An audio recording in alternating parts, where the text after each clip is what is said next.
नमस्कार, news nation digital के हमारे इस खास एपिसोड खबर दुनिया की में आपका स्वागत है। मैं हूं सुमित कुमार दुबे। गाजा में अमेरिकी प्रेसिडेंट डोनाल्ड ट्रंप के शांति समझौते को लेकर हमास और इजरायल के बीच मतभेद भले ही हों, लेकिन फिर भी ट्रंप की इस योजना का पहला राउंड पूरा हो रहा है। गाजा में जंग रुकवाने के बावजूद भी मिडिल ईस्ट में एक बड़ी जंग के आसार अभी तक टले नहीं है, और उसकी वजह है ईरान का परमाणु कार्यक्रम। ईरान के परमाणु ठिकानों पर पहले इजरायल और फिर अमेरिका के हमलों के बाद दावे किए गए थे कि ईरान की परमाणु क्षमता नष्ट कर दी गई है, लेकिन वास्तविकता इससे कोसों दूर है। अमेरिकी हमले के बाद भी इस तरह की खबरें आई थी कि ईरान की क्षमता नष्ट नहीं हुई है, लेकिन उस वक्त तो उन्हें गलत करार दिया गया। लेकिन अब खुद आईएईए के चीफ ने खुलासा किया है कि ईरान के पास अब भी 10 परमाणु बम बनाने लायक यूरेनियम मौजूद है। जरूरत है तो उसे बस 90% तक शुद्ध करने की, जो करने के लिए ईरान के पास नॉलेज यानी ज्ञान भी मौजूद है। अंतर्राष्ट्रीय परमाणु ऊर्जा एजेंसी यानी आईएईए के चीफ राफेल ग्रोसी ने कहा है कि ईरान के पास अभी भी 400 किलोग्राम 60% तक शुद्ध यूरेनियम है, जो परमाणु बम बनाने के लिए जो जरूरी मात्रा होती है उसके करीब है।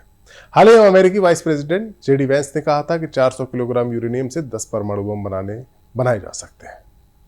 उन्होंने कहा था कि अगर ईरान ने यूरेनियम को इससे भी ज्यादा शुद्धता यानी प्योरिटी तक संवर्धित किया होता तो उसके पास 10 परमाणु बम बनाने जितना तत्व पदार्थ होते। लेकिन ग्रोसी ने यह भी जोड़ा कि इस बात के कोई सबूत अभी तक नहीं है कि ईरान वाकई परमाणु बम बनाना चाहता है।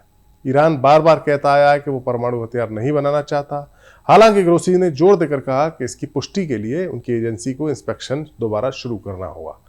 ग्रोसी ने बताया कि इस्फान, नतांज और फोर्डो जो परमाणु ठिकाने हैं वहां पर काफी नुकसान तो पहुंचा है, लेकिन डोनाल्ड ट्रंप ने जो कहा था कि टोटल डिस्ट्रक्शन हो गया है ईरान की परमाणु फैसिलिटीज का, उसके बावजूद ईरान की टेक्निकल नॉलेज अभी भी है, नष्ट नहीं हुई है, और ईरान के सेंट्रीफ्यूज फिर से बनाए जा सकते हैं। और उनसे पूछा गया कि वो क्यों मानते हैं कि ईरान परमाणु हथियार नहीं बना रहा, तो उन्होंने कहा कि एजेंसी ने इजरायली हमलों से ठीक पहले उन जगहों का निरीक्षण किया था।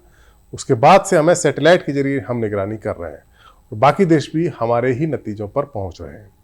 अमेरिका और यूरोपीय यूनियन ईरान के परमाणु कार्यक्रम की पारदर्शिता को सुनिश्चित करने के लिए आईएईए के तुरंत फौरन निरीक्षण की मांग कर रहे हैं, लेकिन अभी भी कोई आईएईए का इंस्पेक्टर ईरान में मौजूद नहीं है। ईरान का कहना है कि पाबंदियों की वापसी के बाद एजेंसी के साथ हुआ पुराना समझौता भी अब मान्य नहीं रहा। ईरान सरकार ने हाल के महीने में राफेल ग्रोसी की आलोचना की। उन्होंने कहा था कि ग्रोसी ने पिछली रिपोर्ट के मुताबिक ईरान के परमाणु हथियारों को लेकर संदेह को बढ़ाया और इसी वजह से उनके देश पर अमेरिका व इजरायल के हमले का बहाना दिया गया।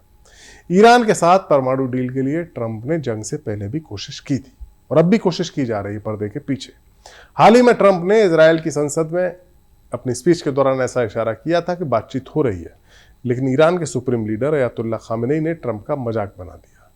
ट्रंप के इस दावे को खामेनेई ने सिरे से खारिज कर दिया। सुप्रीम लीडर खामेनेई ने एक सोशल मीडिया पोस्ट पर ट्रंप का मजाक बनाते हुए कहा कि ट्रंप कहते हैं कि जून के महीने में हुई जंग ने ईरान के परमाणु ठिकानों को नष्ट कर दिया, लेकिन यह दावा गलत है। उन्होंने कहा कि अमेरिका के हमले में ईरान की परमाणु फैसिलिटीज को ज्यादा नुकसान नहीं पहुंचा था। ईरान के सुप्रीम लीडर खामेनेई ने अमेरिकी प्रेसिडेंट ट्रंप से तीखे सवाल पूछे और कहा कि किसी भी मुल्क के पास परमाणु प्रोग्राम होगा या नहीं, अगर किसी मुल्क के पास परमाणु प्रोग्राम होगा तो किस लेवल का होगा, इन सब चीजों को बताने और तय करने का अधिकार अमेरिका को किसने दिया। खामेनेई ने आगे कहा कि दुनिया में अमेरिका की क्या हैसियत है, ईरान के पास कितनी न्यूक्लियर क्षमता है या न्यूक्लियर इंडस्ट्री है या नहीं, इस बात से अमेरिका को क्या लेना देना। उन्होंने कहा कि मिडिल ईस्ट में अमेरिका के इतने सारे मिलिट्री बेस क्यों बने हुए हैं, मिडिल ईस्ट में अमेरिका का क्या लगाव है अमेरिका का। उन्होंने अमेरिका से पूछा कि इस क्षेत्र में आप क्या कर रहे हो। ये सवाल खामेनेई ने सोशल मीडिया के जरिए ट्रंप से पूछे। खामेनेई के इस सवाल पर व्हाइट हाउस के अधिकारी ने प्रतिक्रिया देते हुए कहा कि प्रेसिडेंट ट्रंप हमेशा से साफ रहे हैं, दुनिया के नंबर 1 आतंकवाद प्रायोजक देश को कभी भी परमाणु हथियार रखने की इजाजत नहीं दी जा सकती। खामेनेई के चुनौतीपूर्ण बयान के जवाब में व्हाइट हाउस के अधिकारी ने ईरान इंटरनेशनल को बताया कि जैसा कि प्रेसिडेंट ट्रंप ने कहा, ईरान के लिए भी, जिसका शासन मिडिल ईस्ट में बहुत मौतों का कारण बना है, दोस्ती और सहयोग का हाथ हमेशा खुला है।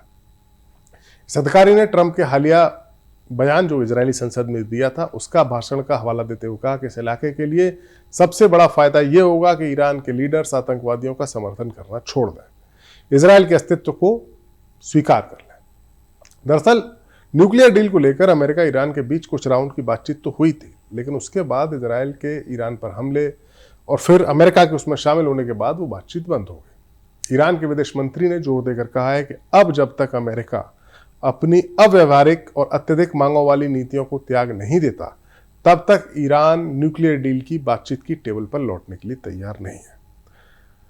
अराक्ची ने इस साल ईरान और अमेरिका के बीच हुई 5 अप्रत्यक्ष बातचीत का जिक्र करते हुए कहा कि इन बातचीत के दौरान अमेरिका ने ईरान पर हुए हमले में इजरायली शासन की कार्रवाई का समर्थन किया, जो इस बातचीत की भावना से उलट है। उन्होंने कहा कि ईरान हमेशा शांति और कूटनीति का समर्थन कर रहा है, लेकिन ईरानी जनता के अधिकारों और हितों से कभी समझौता नहीं होगा।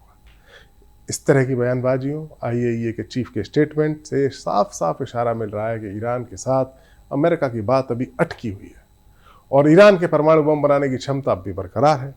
यही वजह है कि अमेरिका अब भी ईरान के साथ जंग की आशंका को नकार नहीं रहा है। हो सकता है ट्रंप के मन में ईरान के साथ युद्ध की बात रही हो, तभी उन्होंने यूक्रेन के प्रेसिडेंट जेलेंस्की को टॉमहॉक क्रूज मिसाइलें देने से मना कर दिया। ट्रंप का तर्क है कि अमेरिका को उनकी जरूरत पड़ सकती है। ये जरूरत संभवतः ईरान युद्ध में पड़ सकती है अगर वो होता है तो।